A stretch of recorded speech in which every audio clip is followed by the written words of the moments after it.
Hello kan sumite ho amasan thadaw kuki motivation ngai dinga hong ki go zo sin bon che Kevin kan lem che bin he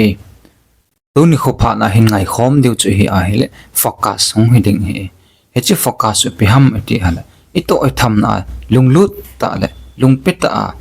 na to ki ti pa chu focus hong hin he hisi achun he che focus hin sei do theina de wachun bulang khat pa thu sim he anangai khom hoi te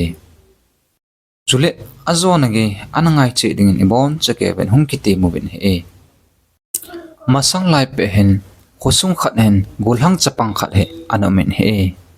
he chi gulhang pa he lekha sim lama atha ananom hle zin he ahi wangin la ama hin lekha sim hin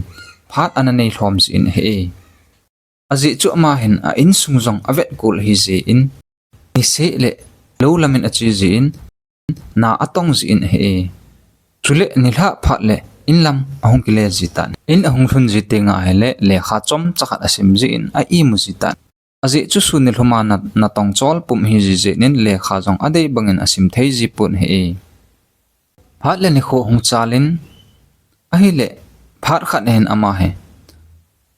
somlani ain simtan he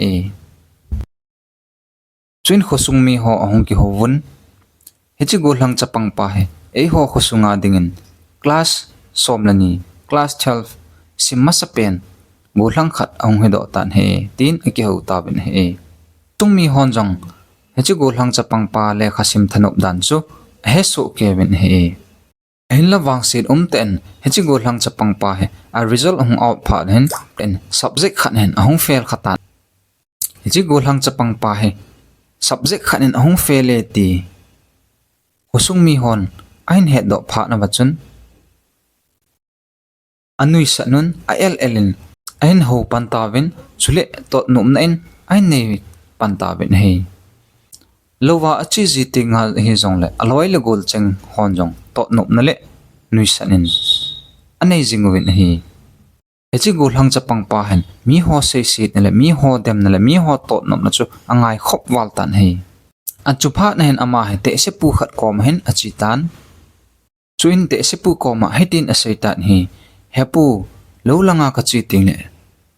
lam ka en kaloi le ka gol ho hen lang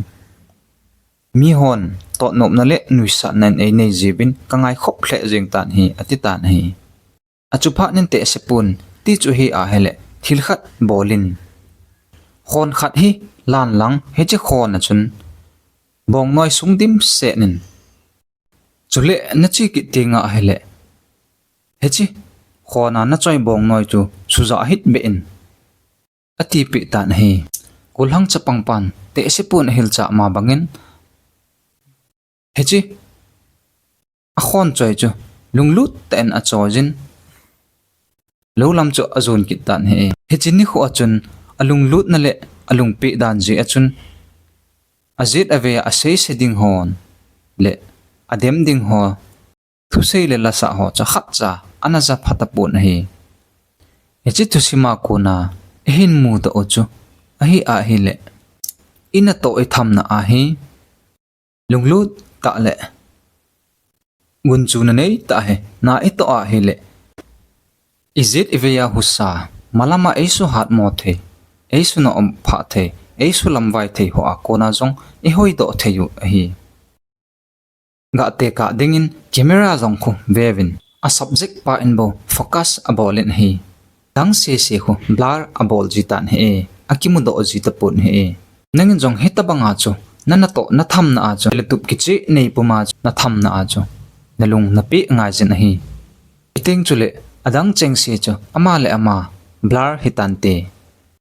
ha chom chakhat du swimin seina wa nangai nomo wa le subscribe nei na bol pe win chule